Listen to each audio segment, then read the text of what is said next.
Hello, नमस्कार बच्चों। आज हम थ्री डायमेंशनल ज्योमेट्री में कुछ नए टॉपिक्स लेकर आए हैं और आज की क्लास बहुत ही इंटरेस्टिंग होने वाली है। इस क्लास में आज हम पढ़ेंगे कुछ पॉइंट्स हैं। हमने यहाँ 5 पॉइंट्स दिखाया है। पहला, एंगल बिटवीन टू लाइन्स। दो लाइन्स है, उस लाइन्स के बीच में एंगल फाइंड करेंगे। दूसरा पॉइंट है equation of a line passing through a point and perpendicular to two given lines। हम एक ऐसे लाइन का इक्वेशन याद करेंगे जो किसी एक पॉइंट से होकर जाता है, passing through a point and perpendicular to two given lines. हमको एक ऐसी लाइन का इक्वेशन फाइंड करना है जो एक पॉइंट से होकर जाता है और दो लाइन दिया जाएगा उस लाइन के परपेंडिकुलर है। थर्ड हमारा पॉइंट है shortest distance between to given lines. दो लाइन है, उस लाइन के बीच की हमको शॉर्टेस्ट डिस्टेंस ज्ञात करना है, परपेंडिकुलर डिस्टेंस। शॉर्टेस्ट डिस्टेंस हमेशा परपेंडिकुलर डिस्टेंस होती है। अगला है condition for two given lines to intersect. Space में टू लाइन्स हैं, वो इंटरसेक्ट करेंगे या नहीं करेंगे, इसको हम लोग फाइंड करेंगे, उसकी कंडीशन क्या है। और लास्ट पॉइंट है distance between two parallel lines. दो पैरेलल लाइंस हैं, उनके बीच की डिस्टेंस याद करना है, और ये दो नॉन पैरेलल लाइंस हैं, उनके बीच की डिस्टेंस के लिए है। इस प्रकार से 5 पॉइंट्स हैं और इसके फार्मूले को हम देखेंगे। फिर हर स्टेप में जो क्वेश्चन बनता है, क्वेश्चन कैसे पूछा जाता है, उसके बारे में अध्ययन करते हैं। तो फिलहाल चलते हैं आगे, देखते हैं। पहला है एंगल बिटवीन टू लाइन्स। हमारे पास टू लाइन्स का इक्वेशन है। मान लीजिए पहला लाइन है वो r equal to a1 plus lambda b1। दूसरा लाइन का इक्वेशन है r equal to a2 plus, यहाँ पैरामीटर लैम्डा लिया गया है या कोई दूसरा t मान लेते हैं। हम लोग देख चुके हैं, जो पिछला हमारा वीडियो था, पिछला हमारा लेक्चर था, उसमें हम लोग ऐसे लाइन के इक्वेशन को फाइंड किए हैं। और जो लोग उस वीडियो को नहीं देखे हैं तो हम लिंक दे देंगे, उस वीडियो को जरूर देख लीजिएगा। तो यहाँ पर ये जो लाइन 1 है इस वेक्टर b1 के पैरेलल है, लाइन जो 2 है वेक्टर b2 के पैरेलल है। ध्यान दीजिएगा, अगर ये लाइन 1 ऐसे है, लाइन 2 ऐसे है, लाइन 1 वेक्टर b1 के पैरेलल, ये हमारा b1 है वेक्टर, लाइन 2 b2 के पैरेलल, ये वेक्टर b2 है। तो इस दोनों लाइन के बीच का एंगल क्या ज्ञात करने का मतलब b1 और b2 के बीच का एंगल ज्ञात कर लें। अगर b1 और b2 के बीच का एंगल ज्ञात कर लेंगे तो हमको इन दो लाइंस के बीच का एंगल ज्ञात हो जाएगा। एंगल ज्ञात करने का फार्मूला होता है cos theta equal to b1 dot b2 upon mod b1 into mod b2। इस फार्मूले की सहायता से दो लाइन है, उस लाइन के बीच का हम एंगल फाइंड कर सकते हैं। अगर ये लाइन ये वेक्टर के रूप में है तो ऐसे निकालेंगे। अगर यही लाइन कार्टेशियन रूप में है तो हम लोग देखते हैं कैसे ज्ञात करते हैं। ये लाइन का इक्वेशन है कार्टेशियन फॉर्म में। पहला इक्वेशन है x minus x1 by a1 equal to y minus y1 by b1 equal to z minus z1 by c1। दूसरी लाइन का इक्वेशन है x minus x2 by a2 equal to y minus y2 by b2 equal to z minus z2 by c2। ये दूसरी line का equation ज्ञात है। इन दोनों के बीच का एंगल ज्ञात करना है। तो हमें पता है पहले लाइन का डायरेक्शन रेशियो है a1 b1 c1। पहले लाइन का डायरेक्शन रेशियो है a1 b1 c1 और दूसरे लाइन का डायरेक्शन रेशियो a2 b2 और c2। तो दो लाइन के बीच का पहली लाइन A1 B1 C1 की डायरेक्शन में है, वेक्टर फॉर्म में कर सकते हैं। तो पहली लाइन है A1I plus B1J plus C1K के रूप में है, की दिशा में है। दूसरी line A2I plus B2J plus C2K की डायरेक्शन में है। इनके बीच का कोण ज्ञात करना है। इसकी दिशा, इसकी दिशा, इसकी दिशा ये है, इस लाइन की दिशा ये है, इनके बीच का कोण ज्ञात करना है। हम इस फार्मूले का प्रयोग कर सकते हैं। ये पहला वाला, ये वेक्टर B1 हो जाएगा और ये हो जाएगा वेक्टर B2। लेकिन हम लोग वेक्टर के रूप में ना बदल करके डायरेक्ट ज्ञात करेंगे। cos थीटा इक्वल टू क्या था, A1 A2 plus B1 B2 plus C1 C2 अपान, याद रखिएगा डॉट करेंगे तो जगह A1 A2 plus B1 B2 plus C1 C2 upon under root mod B1, इसका मॉड निकालेंगे तो हो जाएगा under root A1 square plus B1 square plus C1 square into under root A2 square plus B2 square plus C2 square. ये Cartesian form में line का equation दिया गया है, तब लाइन के बीच का एंगल ज्ञात करने के लिए इस फार्मूले का प्रयोग करते हैं। अगर क्या है, इफ लाइंस आर परपेंडिकुलर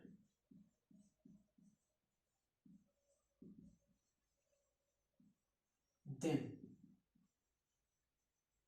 तो cos 90 की वैल्यू 0 हो जाएगी, क्रॉस मल्टीप्लाई का, तो बनेगा condition A1 A2 plus B1 B2 plus C1 C2 equal to, अगर दोनों लाइन एक दूसरे के परपेंडिकुलर हैं तो उसकी कंडीशन ये हो जाएगी। अगर लाइन पैरेलल है, समांतर है, इफ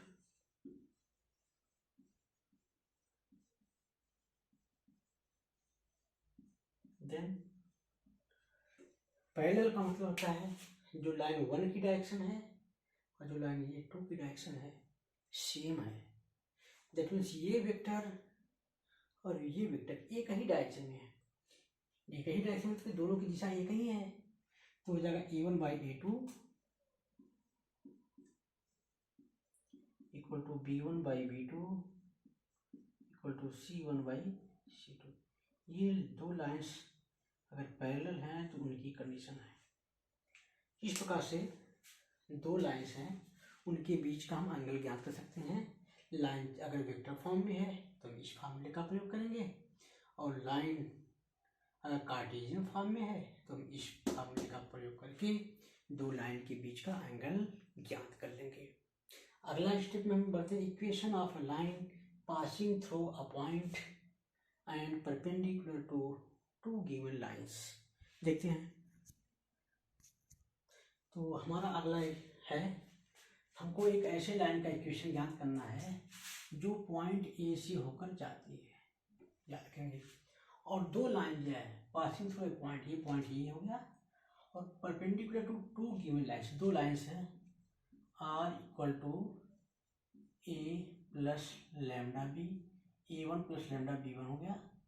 दूसरा लाइन है R equal to A2 plus lambda B2। हमको एक ऐसे लाइन का इक्वेशन फाइंड करना है जो इस पॉइंट से होकर जाता है और इसके लंबवत हो। ये लाइन कैसी है, ये लाइन जो है B1 के पैरेलल है, यानी ये B1 की डायरेक्शन है, इसी की डायरेक्शन में ये है, और ये लाइन B2 के पैरेलल है, ये है B2 की डायरेक्शन। ये डायरेक्शन इस लाइन की है, ये डायरेक्शन इस लाइन की है, और जिस लाइन को हमको ज्ञात करना है, दोनों वो लाइन इस पॉइंट ए से होकर जा रही है और B1 B2 के लंबवत है, इस डायरेक्शन में, इस दिशा में, ब्लैकबोर्ड के लंबवत। तो ब्लैकबोर्ड के लंबवत में वेक्टर क्या होगा, B1 इस दिशा में है, B2 इस दिशा में है, तो ब्लैकबोर्ड के लंबवत B1 क्रॉस B2 होता है। तो जो रिक्वायर्ड लाइन है जिसको हमको ज्ञात करना है,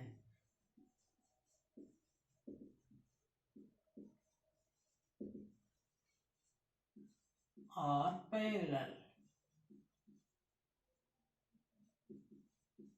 to B1 क्रॉस B2। इसको अगर हम वेक्टर बी मान लें तो हमारा क्वेश्चन फिर बदल गया। क्वेश्चन क्या हो गया? पहले क्वेश्चन था कि हमको एक ऐसे लाइन का इक्वेशन ज्ञात करना है जो पॉइंट ए से होकर जाती है B1 B2 के लंबवत है। अब हमारा क्वेश्चन हो गया कि हमको एक ऐसे लाइन का इक्वेशन फाइंड करना है जो ए से होकर जाता है और बी के पैरेलल है, यानी B1 B2 के लंबवत, यानी ये बी है तो ए से जाएगी, ऐसे वेक्टर बी के समांतर है। फॉर्मूला होता है आर बराबर ए प्लस कोई अदर पैरामीटर, मान लीजिए एस मान तो बी, बी की वैल्यू रख दीजिए, R equal to A plus कोई अदर पैरामीटर है, ये हो जाएगा B1 क्रॉस B2। ये एक ऐसे लाइन का इक्वेशन है जो पॉइंट ए से होकर जाती है तथा B1 और B2 दोनों सदिशों के लंबवत है, या यह एक ऐसे लाइन का इक्वेशन है जो ए से होकर जाती है और रेखा 1 और रेखा 2 दोनों रेखाओं के परस्पर लंबवत है। चलिए अच्छा, हमारा क्वेश्चन है ये पहले पर एंगल बिटवीन टू लाइन्स जो हमने बताया उस पर आधारित है। क्वेश्चन है find the angle between the lines, R equal to इतना है, दूसरा लाइन आर इक्वल टू इतना है, इन दोनों लाइन्स के बीच का हमको एंगल फाइंड करना है। एंगल फाइंड करने के लिए हम जानते हैं कि ये लाइन इसके पैरेलल है, दूसरी लाइन इसके पैरेलल है, तो ये वेक्टर B1 की वैल्यू है, B1 की वैल्यू है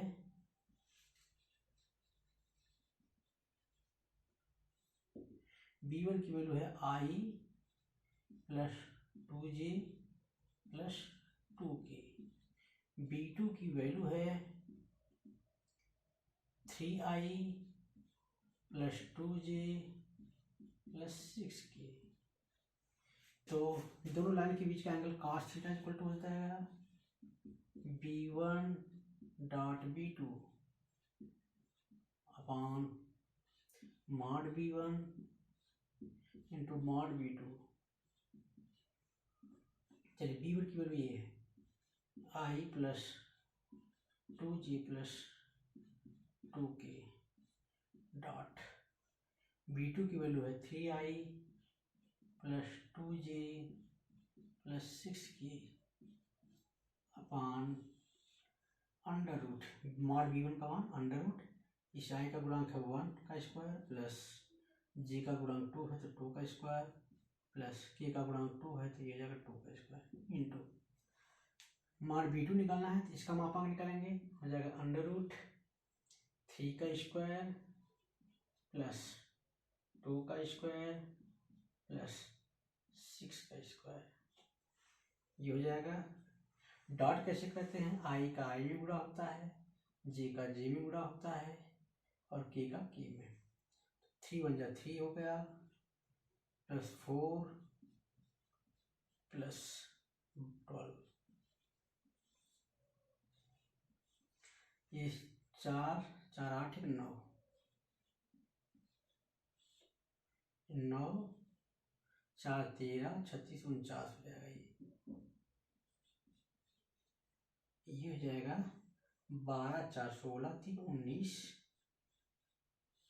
इसका मान 3 आएगा, इसका मान 7, इसका मतलब हो जाएगा 19/21, ये cos थीटा का मान है तो थीटा बराबर हो जाएगा cos इनवर्स 19/21।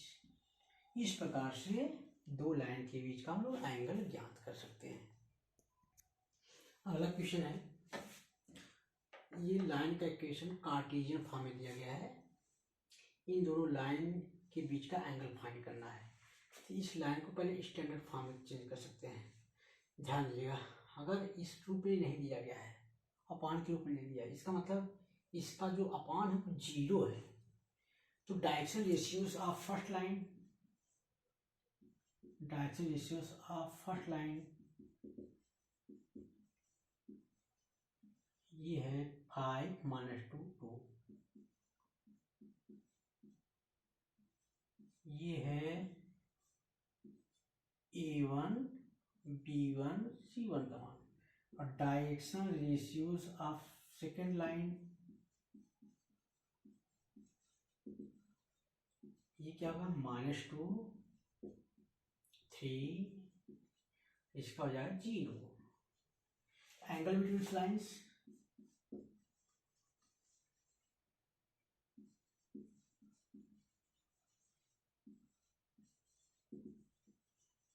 हम होता है cos theta equal to A1 A2 plus B1 B2 plus C1 C2 upon under root A1 square plus B1 square plus C1 square into under root A2 square plus B2 square plus C2 square. ये A1 B1 C1 है, ये A2 है B2 है C2 है। A1 A2 मानी 5 गुणे -2 plus B1 B2 यानी -2 गुणे 3 प्लस 2 गुणे 0 अपॉन अंडर रूट ये जाएगा 5 का स्क्वायर प्लस -2 का स्क्वायर प्लस 2 का स्क्वायर। इसका हो जाएगा -2 का स्क्वायर प्लस 3 का स्क्वायर प्लस 0 का स्क्वायर 0 हो जाएगा। ये -10 ये -6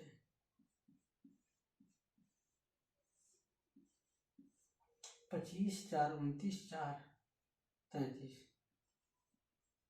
इंटू 9 4 13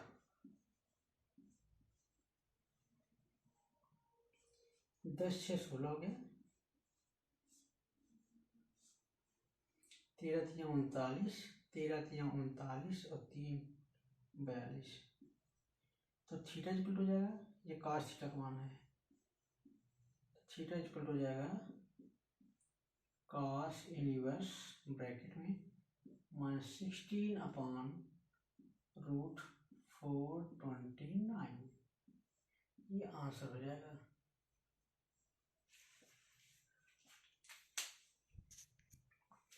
थोड़ा सा हमने गलती ये कर दिया ये y वाला 0 था हमने z वाला 0 कर दिया ये यहाँ ये 0 हो जाएगा z वाला 3 है तो ये 3 रहेगा। B2 की वैल्यू थी क्या हो जाएगा 5 इंटू -2 2 -2 इंटू 0 हो जाएगा ये और ये 2 इंटू 3 और यहाँ क्या होगा यहाँ तो नीचे की वैल्यू सेम आ जाएगी नीचे कोई दिक्कत नहीं है 5 का स्क्वायर 2 का -2 का स्क्वायर 2 का स्क्वायर फिर यहाँ नीचे वाले में -2 का स्क्वायर प्लस 0 का स्क्वायर 0 हो जाएगा प्लस 3 का स्क्वायर। तो ये ऊपर जो हमारा 5 गुना 10 हो गया ये 0 प्लस 6 -10 प्लस 6 ये हो जाएगा -4 ये हो जाएगा -4। चलिए अगले देखते हैं। अगला पॉइंट है shortest distance between to given lines. हमारे पास दो लाइन हैं एक लाइन है ये L1 एक लाइन है ये L2 ये स्पेस में है। स्पेस का मतलब हुआ एक लाइन यहाँ है तो दूसरी लाइन ये है कि ऐसे ये कट नहीं कर रही है ना तो ये पैरेलल है जानिए पैरेलल मतलब ये होता है ये ना तो ये इंटरसेक्टिंग है ना ही पैरेलल है तो ऐसी लाइन को हम स्क्यू लाइन्स कहते हैं। तो यहाँ दो लाइन्स हैं L1 और L2 दोनों स्क्यू लाइन्स हैं। स्क्यू लाइन्स का मतलब ना तो ये लाइन्स पैरेलल हैं और ना ही इंटरसेक्टिंग है। इनके बीच का हमको इक्वेशन फाइंड करना है इनके बीच की परपेंडिकुलर डिस्टेंस फाइंड करना है। याद रखिए एक लाइन ये है एक लाइन तो इसके बीच में यही ये जो डिस्टेंस है ये यही ज्ञात करना है और इसके बीच में केवल एक ही परपेंडिकुलर डिस्टेंस होगी उसी को फाइंड करना है। अगर इस लाइन का इक्वेशन है r बराबर a plus lambda B, R बराबर A1 प्लस लैम्डा B1। ये दूसरा जो लाइन है इसका इक्वेशन है R2 equal to A2 plus lambda B2। तब अगर ये कोई डिस्टेंस है D, यही परपेंडिकुलर डिस्टेंस है, ये एंगल 90 डिग्री है, ये एंगल भी 90 स्पेस में है। A1 यहाँ पर एक कोई पॉइंट है, इस लाइन ये हमने L2 लिखा है, इसको L1 लिखा है, तो यहाँ B2 रख दिया, तो हम क्या करते हैं इसको 1 मान लेते हैं, ये तो 2 ही रहेगा, इसको 1 मान लेते हैं। इस लाइन पर कोई पॉइंट है A, इस लाइन पर कोई पॉइंट है A2, इसका पोजीशन वेक्टर है A1, इसका पोजीशन वेक्टर है A2। तब A1 A2 जो वेक्टर A1 A2 है इसकी वैल्यू होगी A2 minus A1, position vector of A2 minus position vector of A1, ये लाइन है। अब देखिए हम लोग पीछे पढ़े हैं, ये जो लाइन्स है ये लाइन B1 के पैरेलल है और ये लाइन है B2 के पैरेलल। ये जो है D जो है इस लाइन के भी परपेंडिकुलर है और इस लाइन के भी परपेंडिकुलर है। ध्यान रखिए जो ये परपेंडिकुलर डिस्टेंस है इसकी डायरेक्शन में जो वेक्टर होगा B1 क्रॉस B2 होगा, क्योंकि ये जो लाइन्स है ये लाइन पहले की भी परपेंडिकुलर है दूसरे की भी परपेंडिकुलर है, तो D के डायरेक्शन में जो वेक्टर है वो बनेगा B1 cross B2। B1 cross B2 is perpendicular to the both line.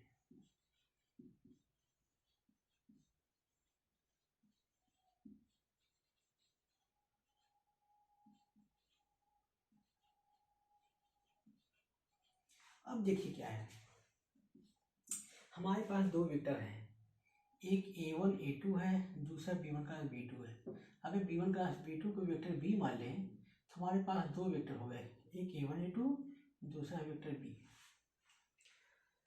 अब A1 A2 का इस वेक्टर B पर प्रक्षेप प्रोजेक्टाइल ज्ञात करना है। ध्यान रखिए हम पीछे बता चुके हैं, ये वेक्टर B था, ये वेक्टर A है, इस वेक्टर A का B पर प्रोजेक्शन ये होता है, ये क्या होगा A cos थीटा, और इस A cos थीटा की वैल्यू क्या होती है A dot B upon mod B। अगर हम A1 A2 का प्रोजेक्शन इस डायरेक्शन में ज्ञात करें,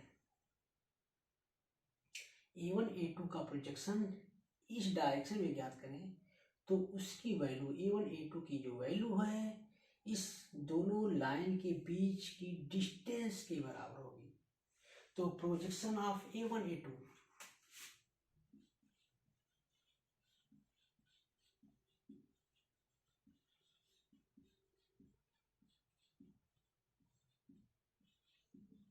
in the direction of B1 cross B2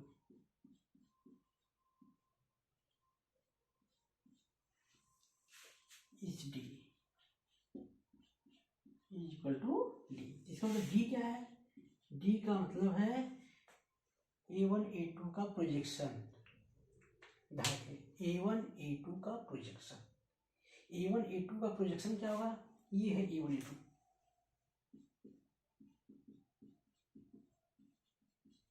A1 A2 का प्रोजेक्शन ये होता है A1 A2 cos थीटा, जाएगा एक ही ऐसा हो जाएगा A1 A2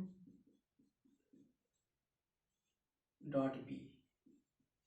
तो projection of A1 A2 in the direction of B1 B2 क्या हो जाएगा A1 A2 dot B upon mod B.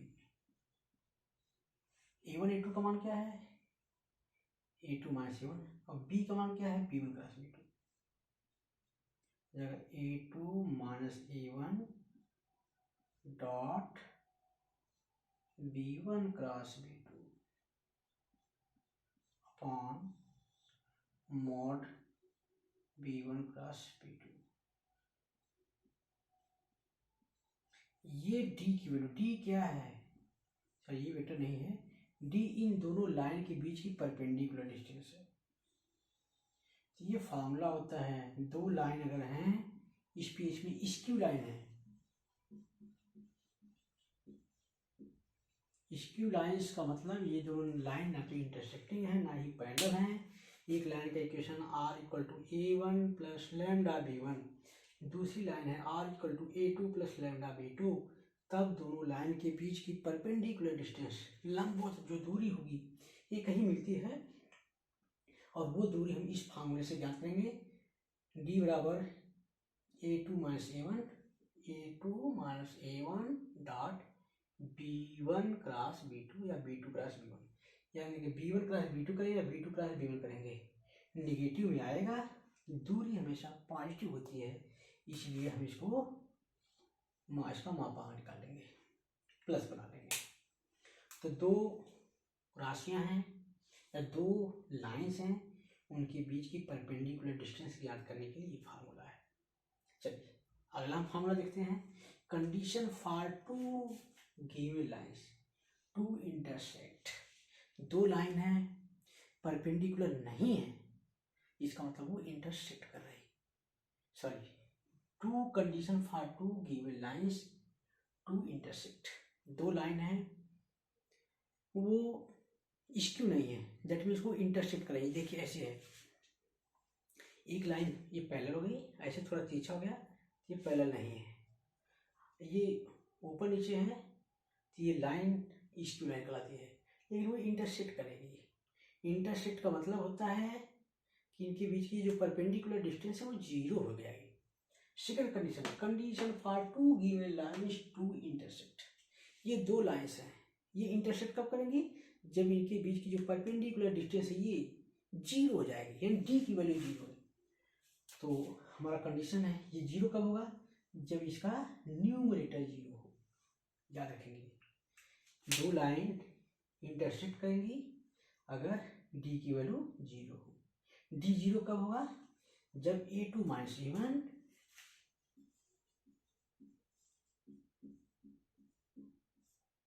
Dot B1 cross B2 equal to zero. ये कंडीशन है क्या,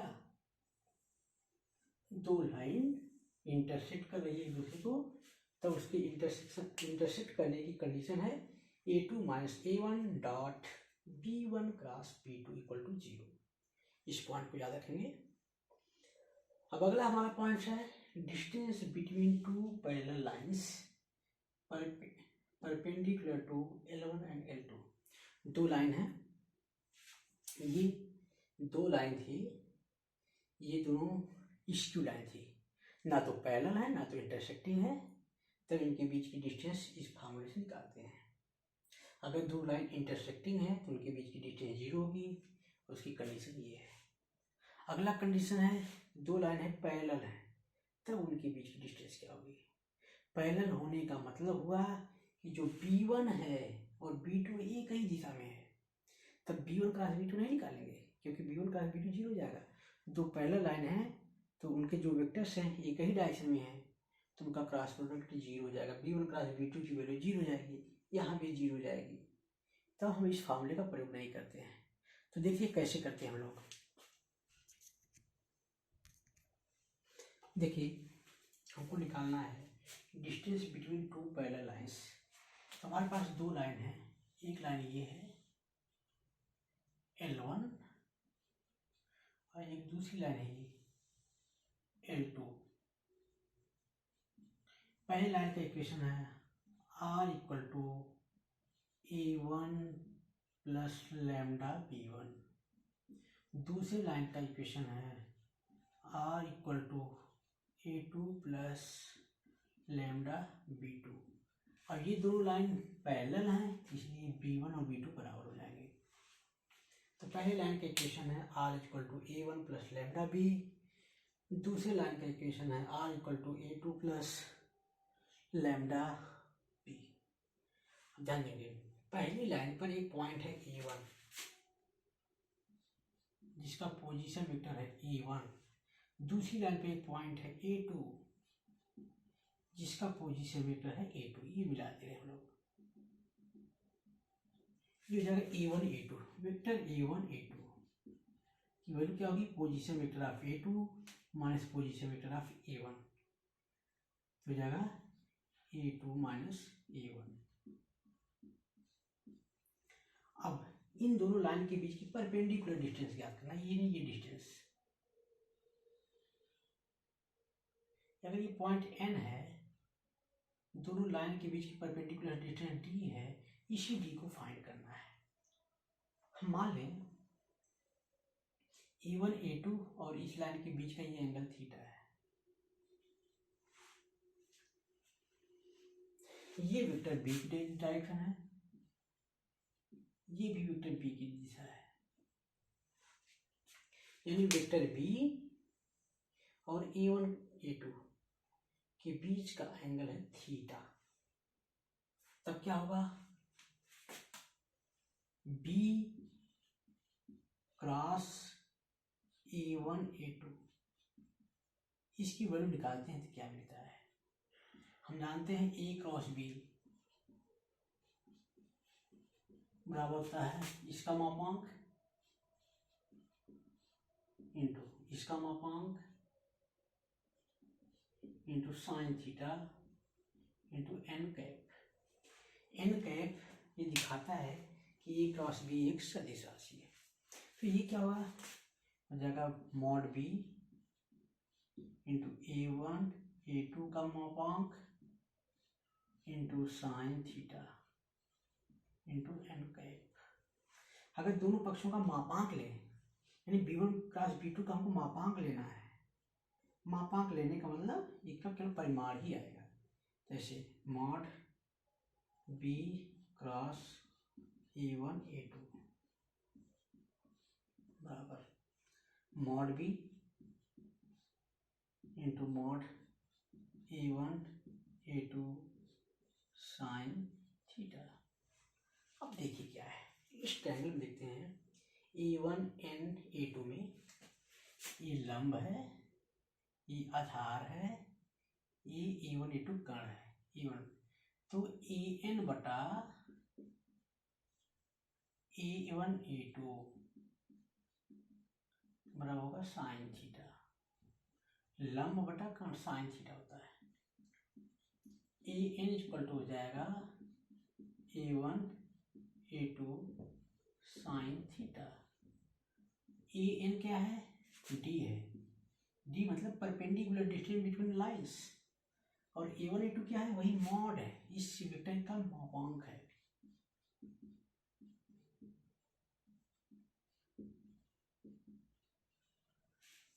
तो बन गया मॉड B इंटू इसकी वैल्यू हो जाएगी D। This implied D equal to क्या होगा, इससे बाहर हो जाएगा mod B cross A1 A2। A1 A2 की वैल्यू है ये A2 minus A1 upon mod B। तो ये फार्मूला हो गया, अगर दो लाइन पैरेलल हैं तो उनके बीच का परपेंडिकुलर डिस्टेंस D बराबर होता है B cross A2 minus A1 upon mod B। अगर दोनों लाइन स्क्यू हैं तब उनके बीच की परपेंडिकुलर डिस्टेंस D बराबर होता है mod A2 minus A1 dot B1 cross B2 upon mod B1 cross B2। ये दोनों लाइन स्क्यू हैं तब उनके बीच का डिस्टेंस फार्मूला ज्ञात करना है। अगर दोनों लाइन पैरेलल हैं उनके बीच की डिस्टेंस ज्ञात करने का ये फार्मूला है। और दो लाइन इंटरसेक्ट करती हैं तो उसकी कंडीशन होती है A2 minus A1 dot B1 cross B2 equal to 0। ये कंडीशन है। अब इस पर हम लोग क्वेश्चन को सॉल्व करेंगे। हमारा क्वेश्चन है find the shortest distance between two lines whose vector equations are. दो लाइन है, ये लाइन 1 है, ये लाइन 2 है। इनके बीच की शॉर्टेस्ट डिस्टेंस ज्ञात करना है, यानी इनके बीच की परपेंडिकुलर डिस्टेंस ज्ञात करना है। दो लाइन इस टू लाइन है, यानी ये इंटरसेक्टिंग लाइन नहीं है। अगर नहीं होगा, अगर होगा तो भी हम निकालेंगे, 0 आ जाएगा न्यूमरेटर तो कहेंगे ये इंटरसेक्टिंग लाइन है, तो उनके बीच की परपेंडिकुलर डिस्टेंस 0 हो जाएगी। चलिए, तो परपेंडिकुलर दो लाइन है, परपेंडिकुलर डिस्टेंस ज्ञात करने का फॉर्मूला D इक्वल होता है mod A2 minus A1 dot B1 cross B2 upon mod P1 cross B2। अब देखिए इसमें ये जो है A1 की वैल्यू है, A1 इक्वल टू दिया है I प्लस जे, A2 की वैल्यू दिया है ये 2I plus J minus B1 की वैल्यू दिया है, ये हो गया B1 पहली लाइन की R equal to A plus lambda B, lambda B1 हो जाएगा 2I माइनस जे प्लस की। B2 की वैल्यू दिया है, ये है B2 3I minus J plus 2 की। तो सबसे पहले हम लोग B1 क्रॉस B2 निकाल लें, क्वेश्चन आसान हो जाएगा। B1 क्रॉस B2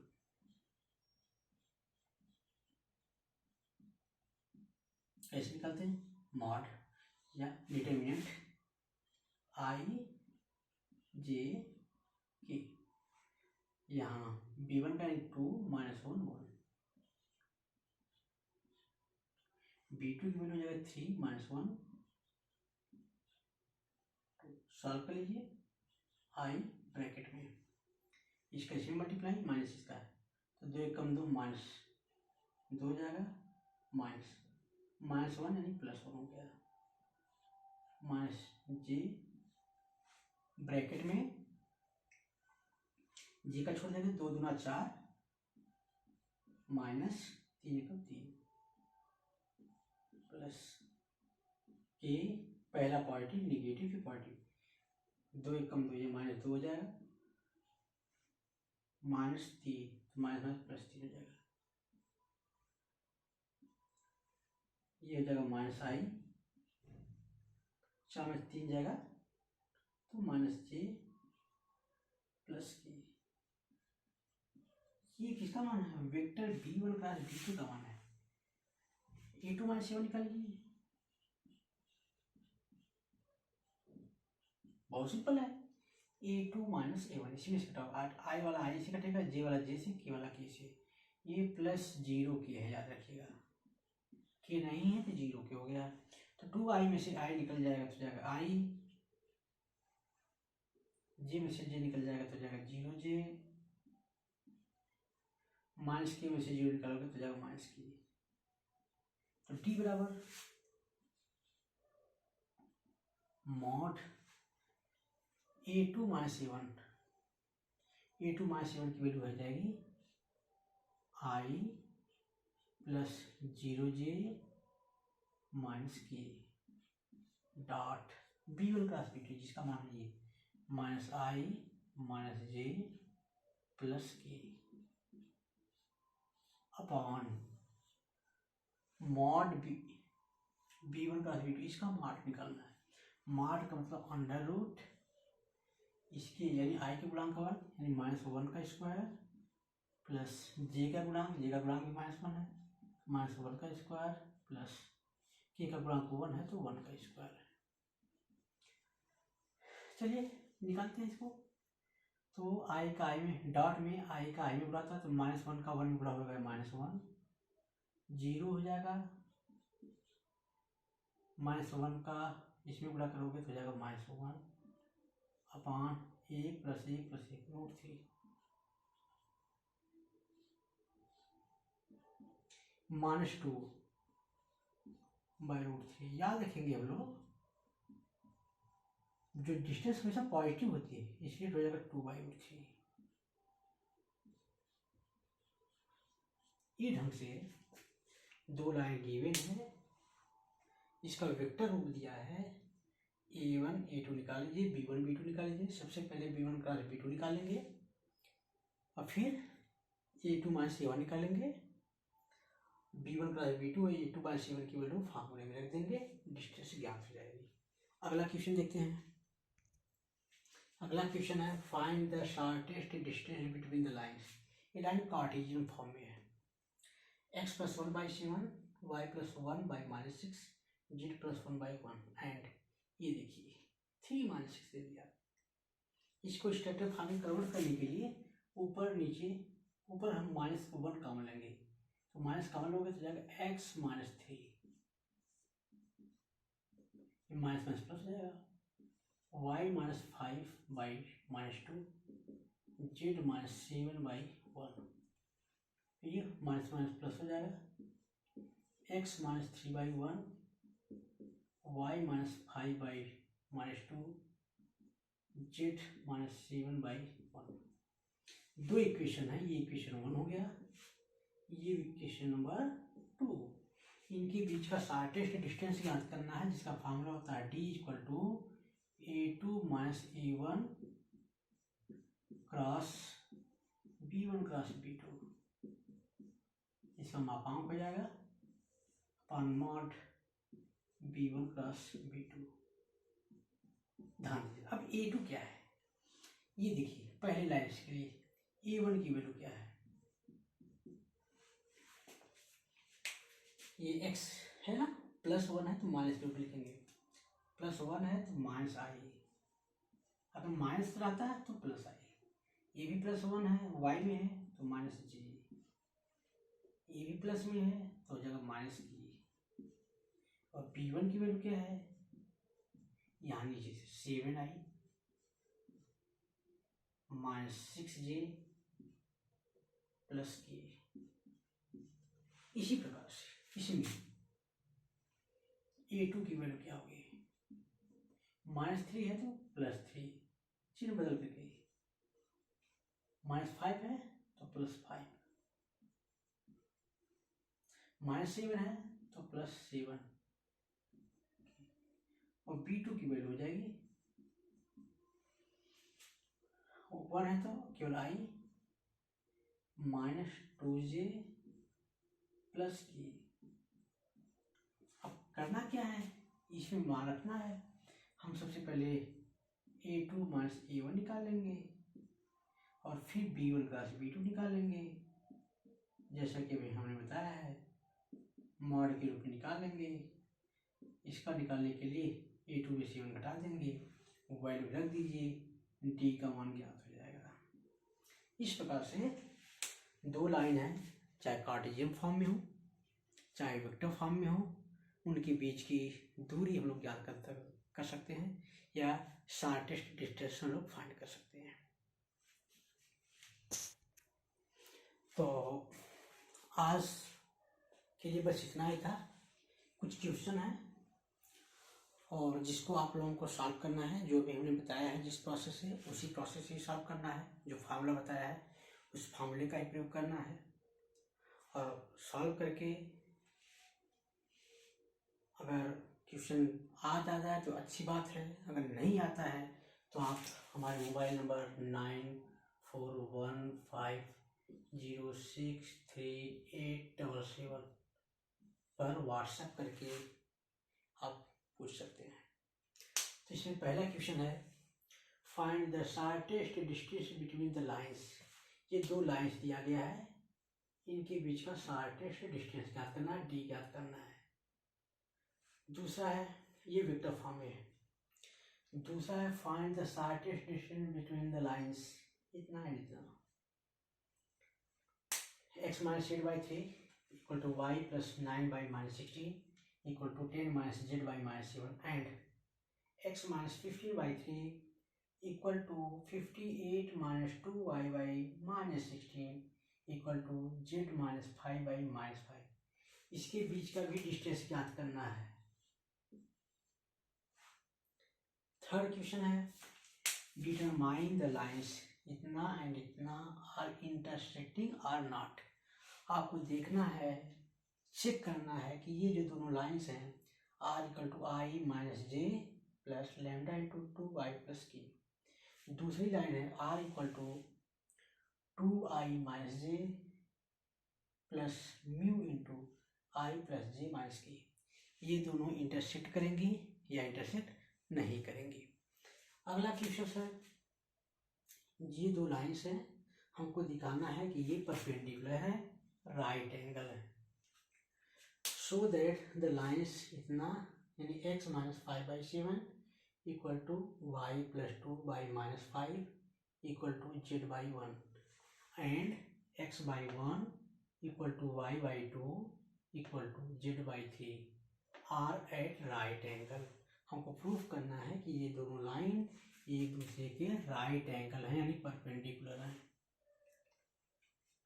अगला क्वेश्चन है find the equation of line passing through the points. हमको एक ऐसे लाइन का इक्वेशन ज्ञात करना है जो इस पॉइंट से होकर जाता है and perpendicular to the lines, और ये जो दो लाइन है इन दोनों लाइन के परपेंडिकुलर हो।